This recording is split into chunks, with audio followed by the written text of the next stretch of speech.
Selamat sore, apa kabar pemirsa TVR Parlemen dimanapun Anda berada. Berjumpa lagi dalam program TVR 17 bersama saya Umam Hidayat. Tepat pukul 17 waktu Indonesia Barat kami hadirkan kepada Anda sejumlah informasi paling baru dan menarik seputar kinerja dan kegiatan DPR RI yang telah disajikan oleh redaksi TVR Parlemen. Pemirsa TVR Parlemen, inilah TVR 17 selengkapnya.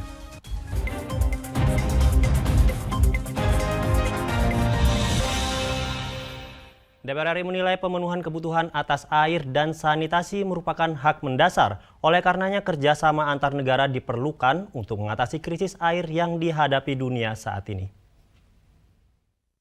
Memimpin delegasi DPR RI dalam forum PBB dengan tema Water for People and the Planet, Stop Waste, Change the Game, Invest in the Future. Di markas besar PBB di New York, Amerika Serikat, Ketua DPR RI Dr. Honoris Causa Puan Maharani menyerukan kerjasama global untuk menyelesaikan permasalahan krisis air dan sanitasi terutama di negara-negara berkembang. Mendampingi Puan di forum PBB tersebut, Ketua BKSAP DPR RI Fadlizon menyebut Indonesia menyoroti pemenuhan kebutuhan atas air dan sanitasi sebagai hak mendasar. Krisis air yang dihadapi dunia saat ini disebut perlu diselesaikan melalui kerjasama antar negara, termasuk penyediaan air bersih dan sanitasi pada masyarakat dunia. Karena kita menghadapi satu krisis air di dunia, take it for granted, kadang-kadang air kita itu dianggap berlimpah. Tapi dari waktu ke waktu persediaannya semakin berkurang, termasuk juga air bersih dan sanitasi. Jadi selama 2 hari penuh kita mendiskusikan itu di UN dan kita juga cukup aktif, hampir di setiap sesi kita melakukan intervention dan juga menyampaikan best practices kita, misalnya termasuk pengairan di Subak dan lain-lain. Dalam forum tersebut, DPR RI juga menagih komitmen negara-negara maju terkait pendanaan iklim terhadap negara-negara berkembang, khususnya dalam pembangunan infrastruktur air dan sanitasi. Puan juga menantikan partisipasi aktif parlemen negara anggota PBB dalam forum serupa yang akan dilaksanakan di Indonesia pada 2024 mendatang. Ferdian dan Handoko, TVR Parlemen, melaporkan. DPR RI berharap kerjasama bilateral antara Indonesia dengan negara-negara Uni Eropa dapat menyelesaikan berbagai permasalahan antara lain permasalahan pembatasan ekspor kelapa sawit ke Eropa, sehingga tidak ada lagi hambatan dalam kegiatan ekspor produk Indonesia ke Uni Eropa. Ketua Badan Kerjasama Antar Parlemen atau BKSAP DPR RI Fadlizon menerima kunjungan Parlemen Uni Eropa di gedung DPR RI. Dalam pertemuan ini dibahas berbagai permasalahan global serta kerjasama bilateral antara Indonesia dan Uni Eropa. Fadlizon mengapresiasi kunjungan perwakilan Parlemen Uni Eropa karena dinilai telah memberi perhatian besar pada ASEAN, khususnya Indonesia. Dengan begitu, diharapkan kerjasama bilateral antara Indonesia dan negara-negara Uni Eropa dapat terus ditingkatkan di berbagai bidang. Pertemuan tersebut disebut membahas berbagai isu penting di antaranya pengelolaan energi baru terbarukan, konflik geopolitik Rusia-Ukraina, hingga pembahasan agenda menjelang pemilihan umum Indonesia di tahun 2024 mendatang. Dan mendiskusikan sejumlah hal terkait dengan masalah-masalah yang global, ya, seperti masalah Ukraina, Rusia, kemudian terkait dengan geopolitik dan juga terutama ASEAN, karena mereka juga sangat tertarik untuk semakin ada lebih banyak engagement di ASEAN, ingin membuka semacam liaison office di ASEAN dari sisi parlemennya, dan ini masih dibicarakan di tingkat ASEAN. Juga isu-isu yang terkait dengan lingkungan hidup, renewable energies. Selain itu, Fadlizon juga berharap pertemuan ini dapat meluruskan permasalahan pembatasan ekspor kelapa sawit ke Eropa, kampanye hitam pembakaran hutan, serta isu kesehatan yang disebabkan oleh konsumsi minyak kelapa sawit sehingga tidak ada lagi hambatan terhadap kegiatan ekspor produk Indonesia ke Uni Eropa. Ferdian dan Handoko, TVR Parlemen, melaporkan. DPR RI menyayangkan kasus kekerasan pada pekerja rumah tangga yang terus meningkat setiap tahunnya. Untuk itu DPR RI berharap RUU Perlindungan Pekerja Rumah Tangga atau RUU PPRT dapat segera disahkan agar tidak ada lagi pekerja rumah tangga yang menjadi korban kekerasan dan eksploitasi. Badan Legislasi atau Balik DPR RI beserta berbagai lapisan masyarakat mendorong rancangan Undang-Undang Perlindungan Pekerja Rumah Tangga atau RUU PPRT segera diparipurnakan sebagai usul DPR, sehingga dapat diselesaikan dan diimplementasikan untuk melindungi hak para pekerja rumah tangga. Ketua Panja Rancangan Undang-Undang PPRT DPR RI Willy Aditya menjelaskan, Balik telah menyusun dan menyelesaikan draft rancangan Undang-Undang PPRT dan mendorong untuk segera diparipurnakan menjadi usul inisiatif DPR agar segera bisa dibahas di AKD terkait sehingga tidak ada lagi pekerja rumah tangga yang menjadi korban kekerasan dan eksploitasi. 20 Juni 2020 kami di Badan Legislasi sudah menyelesaikan draftnya dan naskah akademiknya untuk kemudian bisa dibawa ke tahapan selanjutnya yaitu rapat paripurna sebagai hak inisiatif DPR. Tapi sejauh ini itu juga belum terrealisasi. Selaku Ketua Panja, saya sudah 3 kali bersurat kepada pimpinan, bahkan di dalam setiap bamus sudah menyampaikan untuk segera diparipurnakan. Sementara itu, Koordinator Koalisi Sipil RUU PPRT Eva Kusuma Sundari juga berharap pimpinan DPR RI segera menyetujui rancangan Undang-Undang PPRT mengingat kasus kekerasan pada pekerja rumah tangga terus mengalami peningkatan dari tahun ke tahun. Angka yang dipunyai oleh teman-teman DPRT itu kan setiap hari 10 sampai 11 orang itu dijatuhkan. Jadi korban perdagangan, penyekatan, hilang. Jadi kalau menunda lagi 1 hari, apalagi menunda setahun, 12 kali 365 hari korbannya. Ken dan Temi, TVR Parlemen melaporkan. Menghadapi permasalahan transportasi, pemerintah dituntut sigap dan jelas menemukan solusi sehingga tidak terkesan abai karena menyangkut hajat hidup orang banyak. Bagaimana sebenarnya kondisi sistem transportasi Indonesia saat ini? Semakin baik atau justru semakin memburuk? Informasinya akan kami hadirkan sesaat lagi. Untuk itu tetaplah di TVR 17.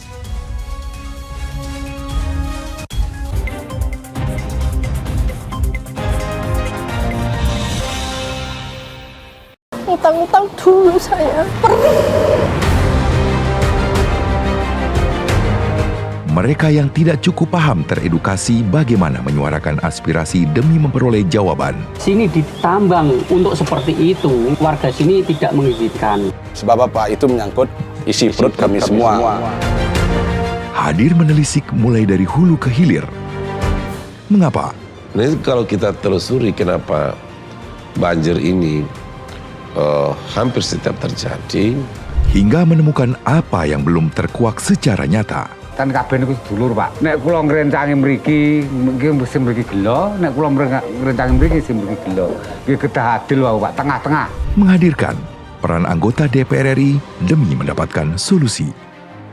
Saksikan Suara Dapil, Senin sampai Jumat pukul 10 waktu Indonesia Barat, hanya di TVR Parlemen.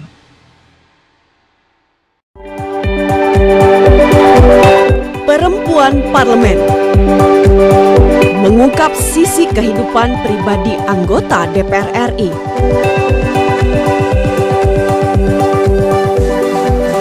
Dan partisipasi perempuan dalam politik dan publik. Dan usaha mewujudkan aspirasi masyarakat di setiap sidang sebagai wakil rakyat.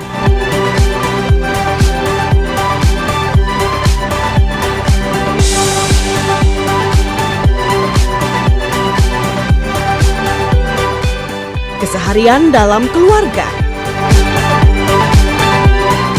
Jangan lewatkan Perempuan Parlemen. Hanya di TVR Parlemen.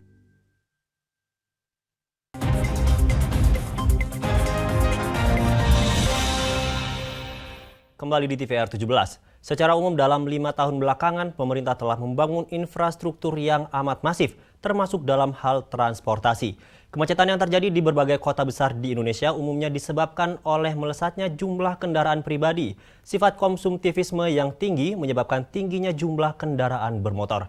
Berbagai kebijakan yang dikeluarkan pemerintah selalu gagal, bahkan kebijakan-kebijakan ini malah menambah kerugian bagi masyarakat. Kemacetan dan kesemrawutan lalu lintas sudah menjadi hal lumrah bagi warga kota Jakarta dan juga kota-kota besar lainnya di Indonesia. Dan untuk mengetahui informasi selengkapnya, mari kita simak laporan mendalam yang telah dihimpun oleh tim redaksi TVR Parlemen dalam segmen editorial Parlemen berikut ini.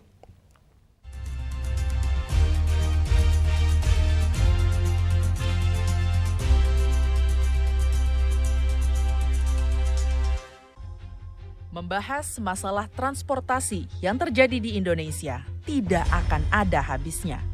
Seolah-olah ruwetnya masalah transportasi ini tak ada jalan keluarnya. Bagaikan benang kusut yang sulit untuk diurai kembali, permasalahan transportasi mulai dari kemacetan, buruknya kondisi angkutan umum, serta ditambah tidak layaknya infrastruktur penunjang transportasi menjadi momok bagi pemerintah dalam menanggulangi permasalahan ini. Memang, mengurai dan menata transportasi di negara sebesar ini bukan perkara yang mudah, namun bukan pula suatu hal yang mustahil dilakukan. Pemerintah Republik Indonesia dituntut sigap dan jelas menemukan solusi, sehingga tidak terkesan abai karena persoalan ini menyangkut hajat hidup orang banyak. Di berbagai kota besar yang ada di Indonesia, masalah transportasi ini sudah sangat parah, hingga menimbulkan dampak kerugian seperti materi, tenaga, dan waktu bagi masyarakat. Buruknya kondisi pelayanan jasa angkutan umum di Indonesia merupakan faktor yang menyebabkan masyarakat lebih memilih menggunakan kendaraan pribadi ketimbang angkutan umum. Padahal di negara maju seperti Jepang, masyarakat di sana lebih memilih menggunakan angkutan umum ketimbang menggunakan kendaraan pribadi. Kondisi ini sangat bertolak belakang dengan yang terjadi di Indonesia, terutama di kota-kota besar.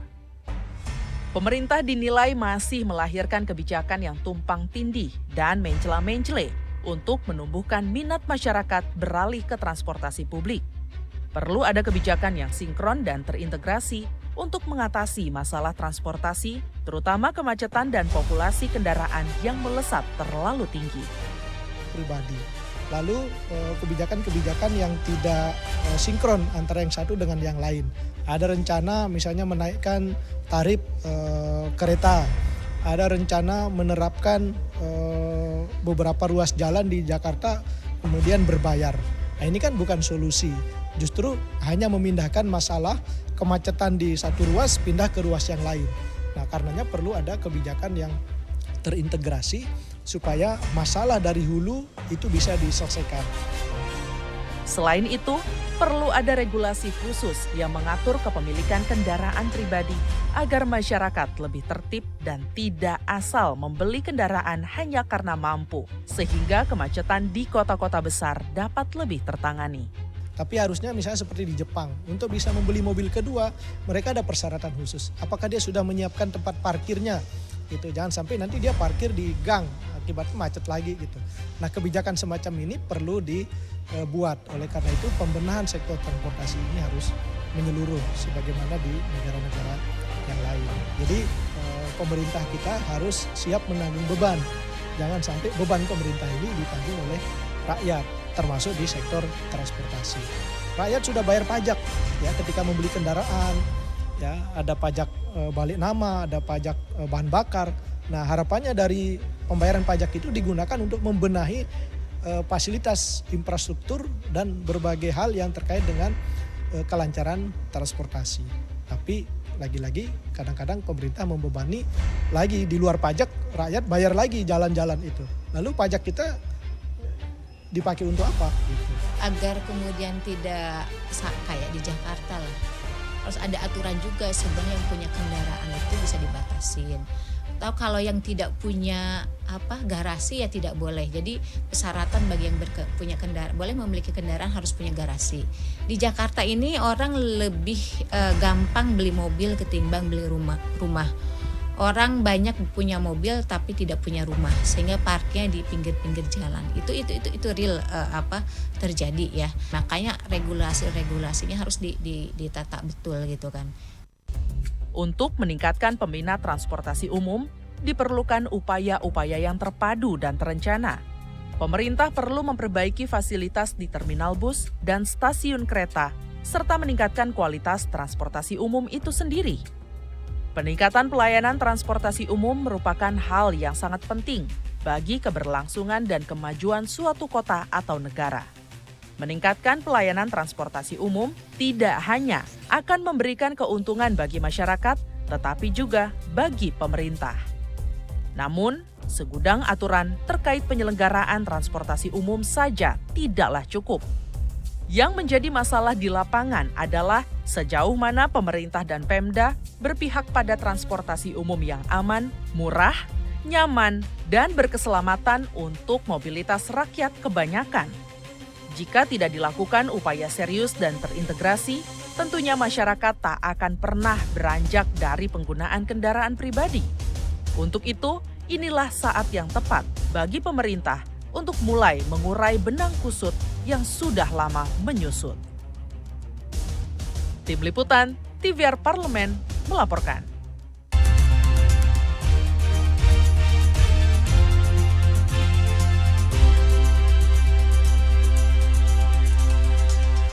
Komisi 3 DPR RI meminta jajaran Badan Nasional Narkotika atau BNN dan Kepolisian Daerah Sulawesi Tenggara mengutamakan mengejar pengedar dan bandar narkoba dalam memberantas peredaran narkoba agar mampu melindungi atau menyelamatkan masa depan generasi muda bangsa.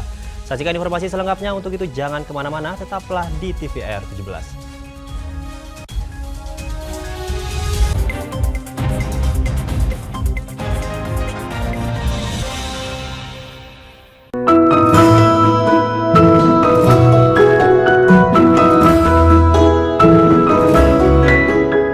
Perempuan Parlemen mengungkap sisi kehidupan pribadi anggota DPR RI dan partisipasi perempuan dalam politik dan publik, keseharian dalam keluarga, dan usaha mewujudkan aspirasi masyarakat di setiap sidang sebagai wakil rakyat. Jangan lewatkan Perempuan Parlemen.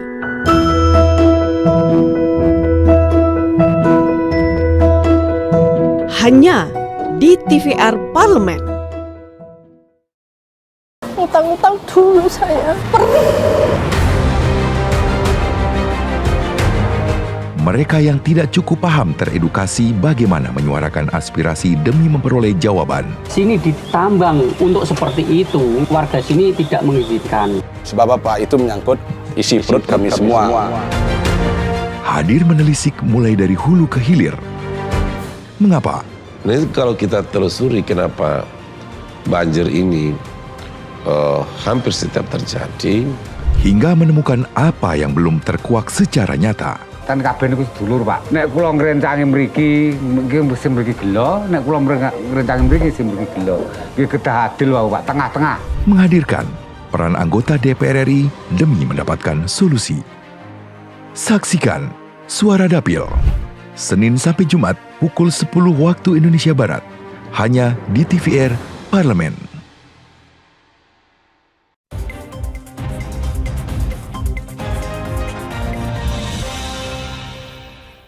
Kembali di TVR 17. Dalam kunjungan kerja reses masa sidang 3 tahun sidang 2022-2023, Komisi 3 DPR RI mengunjungi Mapolda Provinsi Sulawesi Tenggara. Dalam kunjungan tersebut, Komisi 3 DPR RI menyoroti masih tingginya peredaran narkoba di wilayah Sulawesi Tenggara. Dan untuk itu, Komisi 3 DPR RI mendorong seluruh aparat penegak hukum untuk berfokus kepada program-program yang bersifat pencegahan. Untuk lebih lengkapnya, simak laporan rekan kami Hendra Sunandar dari Sulawesi Tenggara. Ya, pemirsa TVR Parlemen dimanapun Anda berada, saat ini Komisi 3 DPR RI tengah melakukan kunjungan kerja reses masa persidangan 3 tahun 2022-2023. Adapun kali ini Komisi 3 DPR RI mengunjungi Mapolda Sulawesi Tenggara, yang mana dalam kesempatan kali ini kunjungan dipimpin oleh Wakil Ketua Komisi 3 DPR RI Bapak Ahmad Sahroni dari fraksi Partai Nasdem. Adapun turut serta dalam kunjungan kali ini Kepala Kepolisian Daerah Sulawesi Tenggara Bapak Irjen Pol Teguh Pristiwanto, dan juga turut hadir juga Kepala Kejaksaan Tinggi Provinsi Sulawesi Tenggara Bapak Brigjen Patris Yusrian Jaya, serta turut hadir juga Kepala BNN Provinsi Sulawesi Tenggara Bapak Isnaini Ujiarto. Adapun kunjungan kali ini Komisi 3 fokus kepada hal-hal yang berkaitan dengan penegakan hukum dan juga pencegahan peredaran narkoba.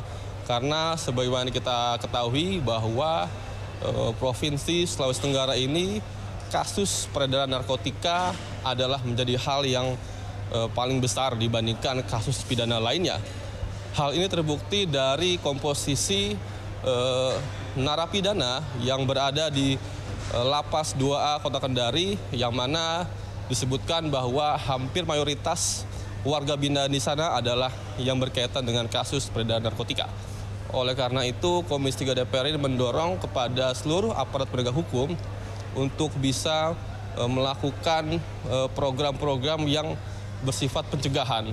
Hal ini perlu dukungan dari semua pihak, tidak saja kepolisian, tetapi juga BNN, pemerintah daerah, serta partisipasi dari masyarakat pun amat dibutuhkan dalam rangka menjaga wilayah bebas narkoba. Selain itu juga Komisi 3 DPR RI menyoroti hal-hal yang berkaitan dengan kelayakan dari sebuah lapas. Karena sebagaimana kita ketahui atau dilaporkan dalam pertemuan barusan bahwa lapas kelas 2A Kota Kendari mengalami overkapasitas, yang mana batas maksimal sebuah lapas itu adalah 350 warga binaan. Namun menurut data yang dilaporkan hingga hari ini jumlah warga binaan yang berada di lapas kelas 2A Kota Kendari adalah 850 warga binaan. Ini artinya jumlahnya 3 kali lipat dari yang seharusnya, sehingga Komisi 3 DPR RI ke depan mendorong agar Kementerian Hukum dan HAM, terutama yang berada di pusat, untuk turun serta memberikan solusi di dalam rangka penguatan fasilitas yang ada di lapas Kota Kendari ini. Karena bagaimanapun hak-hak warga binaan juga harus terpenuhi supaya mereka juga bisa dengan mudah dan dengan cepat melakukan rehabilitasi dan juga pemulihan dari sisi moral dan percaya diri mereka supaya bisa bangkit kembali. Saya kira demikian yang dapat saya laporkan dari Kota Kendari, Provinsi Sulawesi Tenggara. Hendra melaporkan. Selanjutnya pemirsa, apa saja yang menjadi topik perbincangan di media online pada hari ini? Usai jeda tetaplah di TVR 17.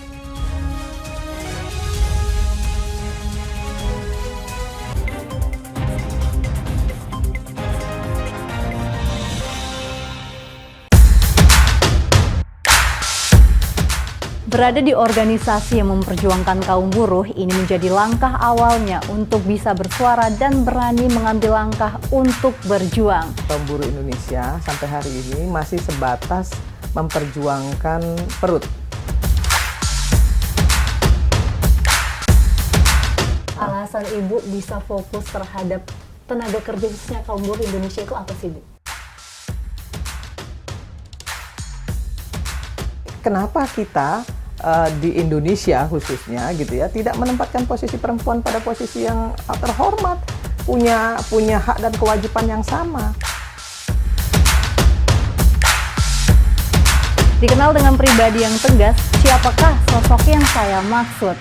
Simak obrolan lengkapnya hanya di Perempuan Parlemen. Utang-utang dulu saya. Mereka yang tidak cukup paham teredukasi bagaimana menyuarakan aspirasi demi memperoleh jawaban. Sini ditambang untuk seperti itu, warga sini tidak mengizinkan. Sebab apa? Itu menyangkut isi perut kami semua. Hadir menelisik mulai dari hulu ke hilir. Mengapa?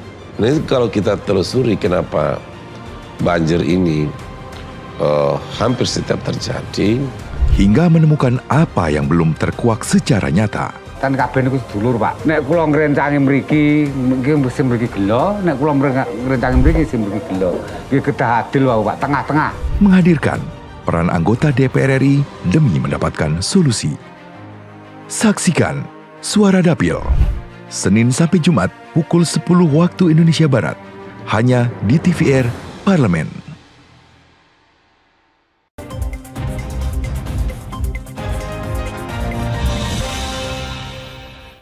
Kembali di TVR 17. Pemirsa TVR Parlemen, kali ini kita masuk ke segmen media nasional. Mari kita simak isu apa saja yang menjadi sorotan media serta tanggapan dari sejumlah anggota Dewan bersama rekan kami Fitian Aunila.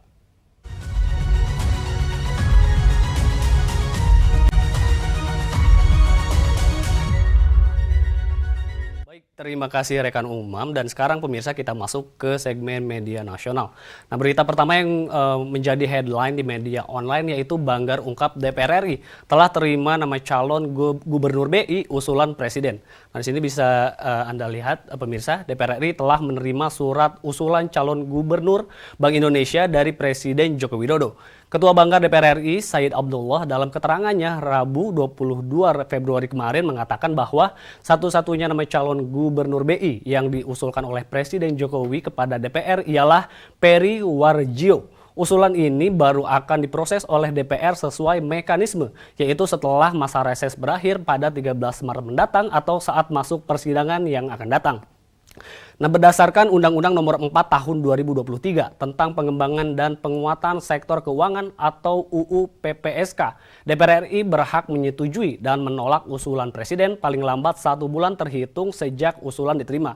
Melihat sepak terjang Peri Warjio selama ini, Said memperkirakan DPR akan menyetujui usulan Presiden untuk menjadikan pria tersebut sebagai gubernur BI periode 2023-2028. Senada dengan itu, anggota Komisi 11 DPR RI, Muhammad Misbakun, mengatakan bahwa pimpinan DPR akan menindaklanjuti surat tersebut ke Badan Musyawarah DPR. Kemudian DPR menilai Komisi 11 akan menggelar uji kelayakan dan kepatutan atau fit and proper test sebelum memberi atau tidak memberi persetujuan kepada calon tersebut. Nah, kemudian berita selanjutnya yang menjadi headline di media online yaitu Wakil Ketua DPR RI meminta pemerintah evaluasi anggaran ketahanan pangan. Nah, di sini bisa dilihat di layar kaca Anda pemirsa, Wakil Ketua DPR RI bidang Koordinator Kesejahteraan Rakyat Abdul Muhaimin Iskandar meminta pemerintah untuk mengevaluasi kebijakan anggaran ketahanan pangan nasional. Muhaimin menilai kebijakan anggaran ketahanan pangan nasional sejauh ini belum berdampak positif pada stabilitas harga, terutama kebutuhan pokok. Muhaimin banyak mendapat laporan dari daerah bahwa harga beras masih mahal dan harga berbagai kebutuhan pokok juga belum stabil, sebagaimana diketahui pemerintah telah menghabiskan anggaran sebesar 900 miliar selama Januari 2023 guna menekan harga pangan. Menanggapi hal tersebut, Muhaimin kembali berujar bahwa target yang ditekankan pemerintah itu belum sepenuhnya berdampak baik.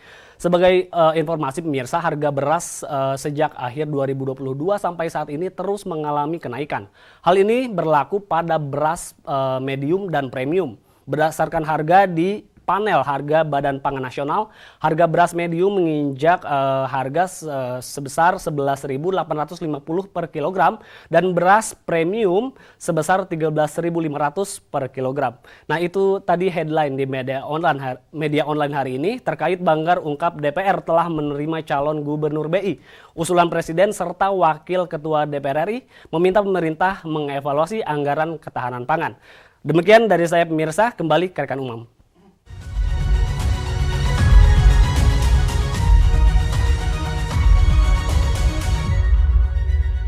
Terima kasih rekan Fitian yang telah menyampaikan sejumlah sorotan dari media online nasional pada hari ini. Pemirsa TVR Parlemen, segmen media online tadi sekaligus menutup program TVR 17 edisi sore hari ini. Saya Umam Hidayat beserta seluruh kru yang Parlemen yang bertugas mengucapkan terima kasih dan undur diri dari hadapan Anda. TVR Parlemen, referensi Indonesia.